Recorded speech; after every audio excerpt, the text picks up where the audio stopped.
இந்த நேரம் நாம் கர்த்தருடைய வார்த்தையை தியானித்து போகிறோம். சரி, இப்போ கர்த்தருடைய வார்த்தைகளை நம்ம போகிறதுக்கு முன்னால் ஒரு 2 பறவைகள் உங்களுக்கு சொல்ல போகிறேன். 2 பறவைகள். அதில் ஒரு பறவையோட உங்களை நீங்கள் ஒப்பிடணும். சரிதானா? 2 பறவை சொல்லுவேன், அதில் ஒரு பறவையோட நீங்கள் உங்களை ஒப்பிடணும். நீங்கள் எந்த பறவை சொல்லணும். 2 பறவைகளோடு கூட உங்களை ஒப்பிட வேண்டும். 2 பறவைகளில் ஒரு பறவையோடு உங்களை ஒப்பிட வேண்டும். 2 பறவைகள். 1 காகம். அப்படின்றது காகம். அப்படின்னா என்னன்னு கேட்குறீங்களா? நாங்கள் எவரும் பார்த்தது இல்லைங்க. கா கா கா கா காக்கா. ஒன்று என்னது? காக்கை. காக்கை, காகம், காக்கா சொல்ல முடியும். 1. இன்னொன்று கழுகு. இன்னொன்று என்னது? கழுகு. 2 பறவையில் ஒன்றோடு உங்களை ஒப்பிடுக்க பார்க்கலாம். எத்தனை பேர் கழுகு? அத்தனை பேருமே கழுகுதான். சும்மா இல்லையா? உண்மையிலே சொல்றீங்களா? கழுகுங்க. காக்கா இந்தியாவுக்கு வந்து அப்பவும் எரிச்சலாம் முடிஞ்சிச்சுல. கழுகுதான். கன்ஃபார்மாக கழுகுதான். கொஞ்சம் யோசித்து பாருங்க. காக்கா வந்து காலையிலையும் மாலையிலையும் இந்தியாவுக்கு அப்பவும் இறைச்சி கொடுத்து போச்சு. நினைச்சு பாருங்க. நீங்க சொல்றீங்களா? செலக்ட் பண்றீங்களா? காக்கா வேற செலக்ட் பண்றீங்களா? ஒருத்தருக்கு காக்கா வேண்டாம். காக்கா வேண்டாமா? காக்காவா? ஒரு நாள் காக்கா முடியாது.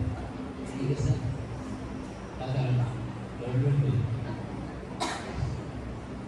சரி, கழுகுகளை நான் வரவேற்கிறேன்.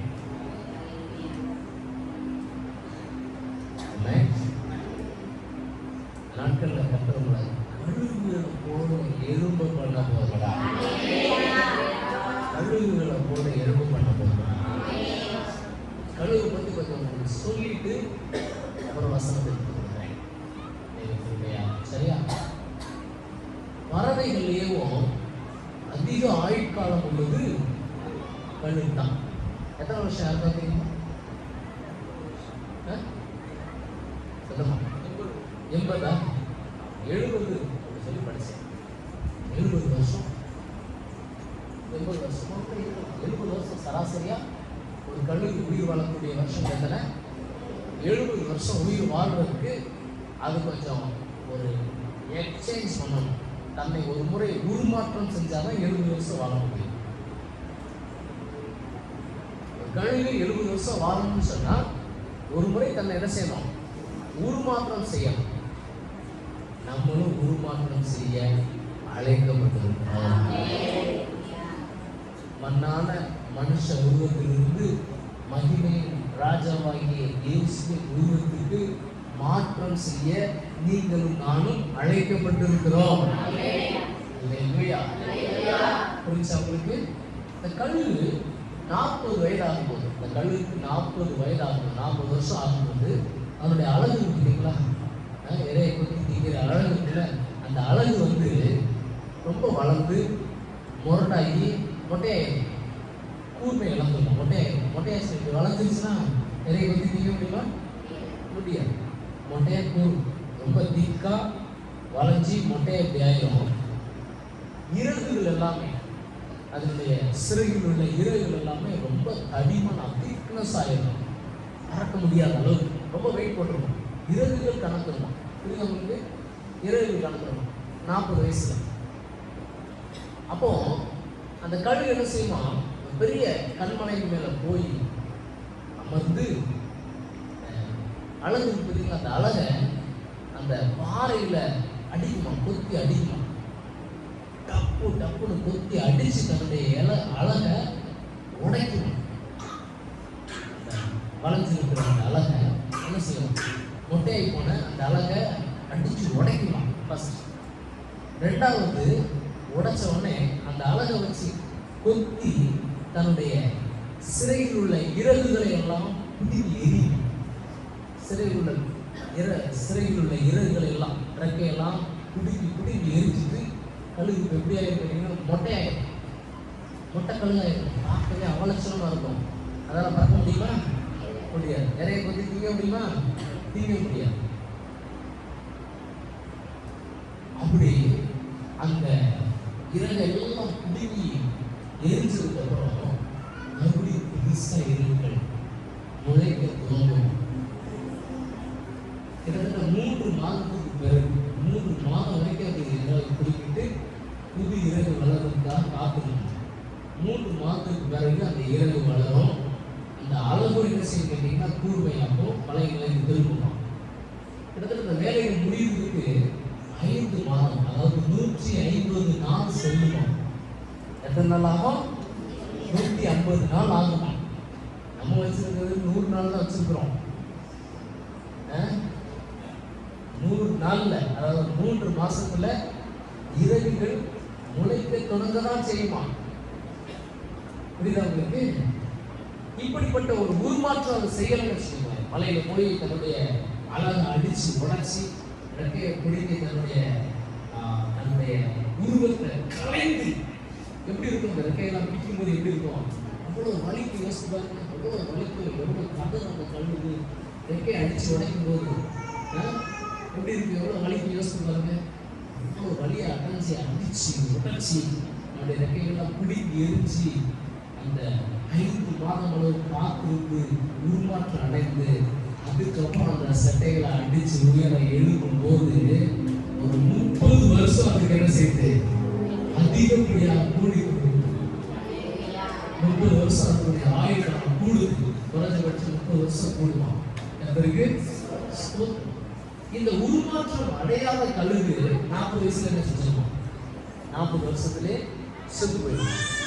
உருமாற்றம் அடைகிற அந்த கழுகு அதிகபட்சம் கூடுதலாக ஒரு 30 வருஷத்தை தன்னுடைய வாழ்க்கையில கூட்டி பெற்று இந்த உலகத்துல வாழ்ந்து ஒரு பெரிய ஆயுட்காலத்தை அடைகிறது. அதனாலதான் பைபிள்ல ஆண்டவர் நிறைய இடங்கள்ல இந்த கழுகுகளை ஒப்பிட்டே நம்முடைய பிள்ளைகளுக்கு சொல்லியிருப்பாங்க. குறிப்பா ஏசாயா தீர்க்கதரிசி புஸ்தகம் 40வது அதிகாரம் 31வது வசனம் பாருங்க. இந்த வசனத்துக்குரிய அர்த்தம் இப்போ உங்களுக்கு தெளிவா தெரிஞ்சிடும். ஏசாயா 40:31 பாருங்கள். கர்த்தருக்கு காத்திருக்கிறவர்களோ யாரோ?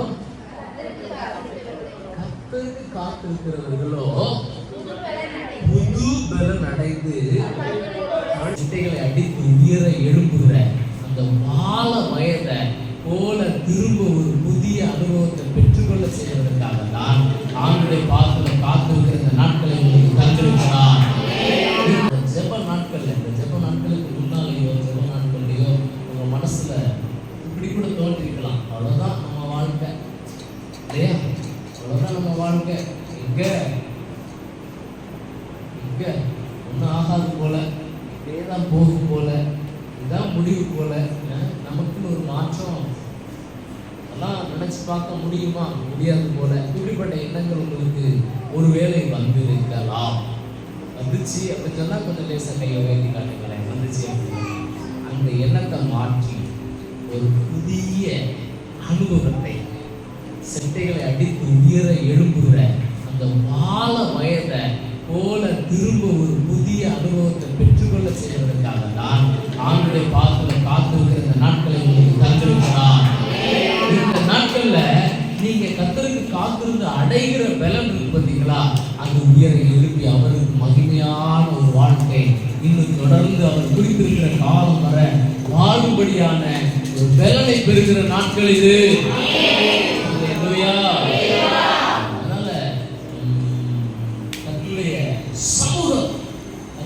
சமூகம் ஒரு நாள் உங்களுக்கு வீணாய் போவதே இல்லை. நம்முடைய சமூகத்தில் நீங்க காத்திருப்பது, தரித்திருப்பது, வந்திருப்பது, அந்த அனுபவம் ஒரு நாள் வீணாய் போவதே இல்லை.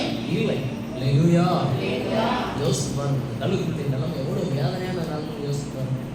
அதை வச்சு அழகா சொல்றாரு பாருங்க, அந்த கழுகு காத்திருக்கிறது, கத்திற்கு காத்திருக்கலாம். அந்த புது சிறகு வளரும் வர கழுகு நினைச்சு சாப்பிட இருக்காது. கழுகு அந்த 150 நாள் பட்டியாக கிடக்கும். ஒருவேளை அந்த கூட கிடக்கிறது கொண்டா பறிக்க நிற்கலாம், திருப்தியா இருக்காது. திருப்தியா இருக்காது. ஆயுசு அதிகமா இருக்கிற ஒரு பறவை கழுகு, அதிக உயரத்துல பறக்கக்கூடிய ஒரு பறவையும் கழுகு தான். அல்லேலூயா. அதிக உயரத்துல பறக்கக்கூடிய பறவை அதற்கு ஸ்தோத்திரம். அல்லேலூயா. அதிக உயரத்துல பறக்கக்கூடிய பறவை நல்லது பாருங்க. அது போல ஆண்டவர் உங்களுடைய வாழ்க்கையை மாற்றி ஜுவாலிக்க செய்வார். நீங்க கர்த்தருக்கு காத்திருக்கிற இந்த நாட்கள் கர்த்தருக்குள்ள பலனடைகிற நாட்கள், கர்த்தருக்குள்ள பலனடைந்து ஒரு மகிமையான வாழ்க்கையை தொடர போகிற நாட்கள் இது.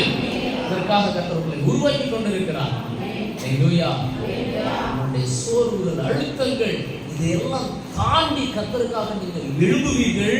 அவருக்காக காத்திருக்கிற நாளிலே நீங்கள் பெற்றுக்கொள்கிற பலனை கொண்டு எத்தனை பேருக்கு புரியுது நான் பேசுறது? உங்கள் சோர்வுகள், அழுத்தங்கள் எல்லாவற்றையும் தாண்டி நீங்க உயர சட்டைகளை அடித்து எழுப்புகிறதுக்கான பலனை பெற்றுக்கொள்கிற நாட்கள் இந்த நாட்கள்.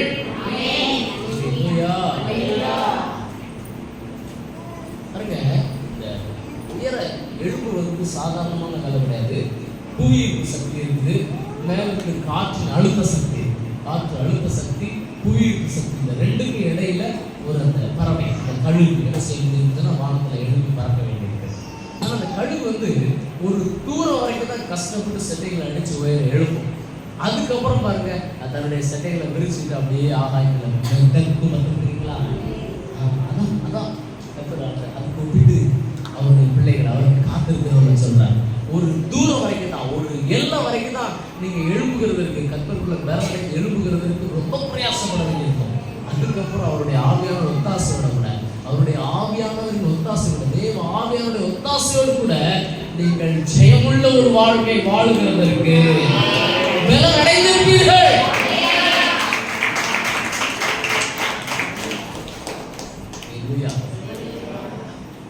அதுக்கப்புறம் அந்த காற்றினுடைய அழுத்தமோ, புவியினுடைய சக்தியோ, புவியினுடைய ஈர்ப்பு சக்தியோ அந்த கழுகு என்ன செய்ய முடியாது, பிடிக்க முடியாது.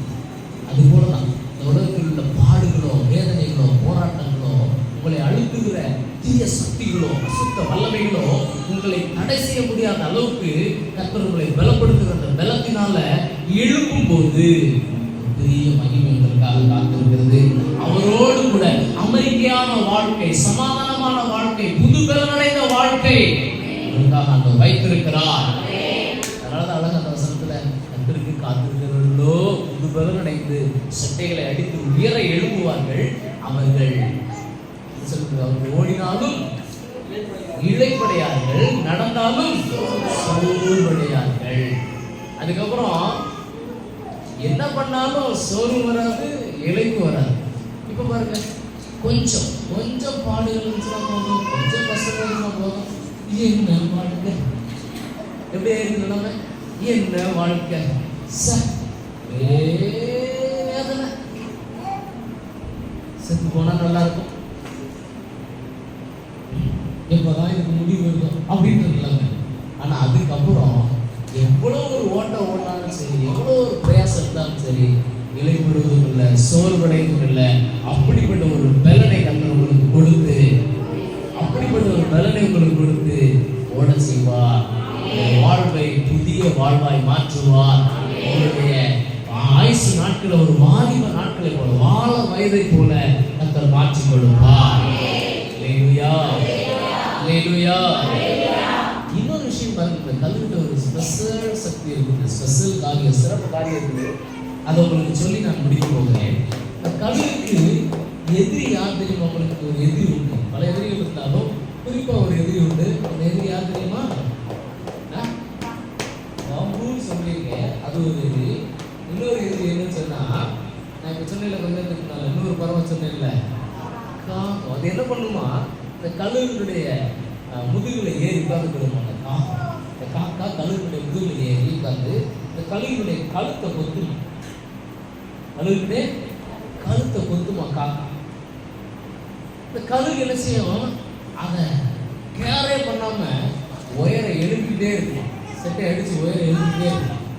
கழுகு நினைச்சிச்சுன்னு வச்சுக்கோங்களேன், ஒரு செகண்ட்ல அந்த காக்காவை உதறி செட்டைகளை வச்சு அடிச்சுச்சுன்னா காக்கா சில்லறை ஆகி போயிடும்.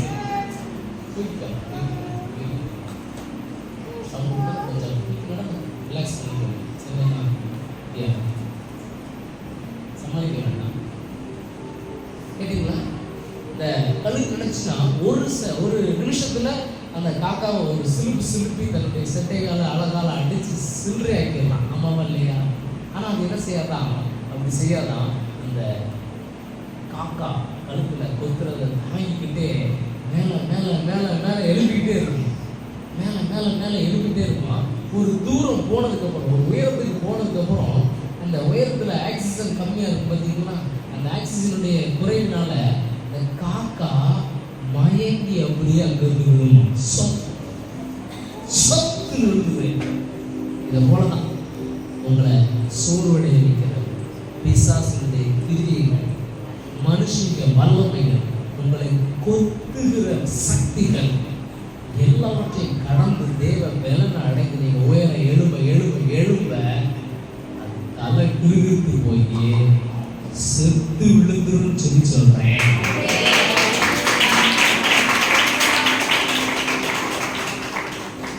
ரெடியா இருக்கீங்க?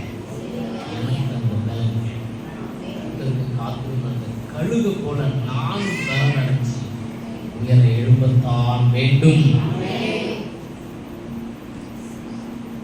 எழுபத்தான் வேண்டும்.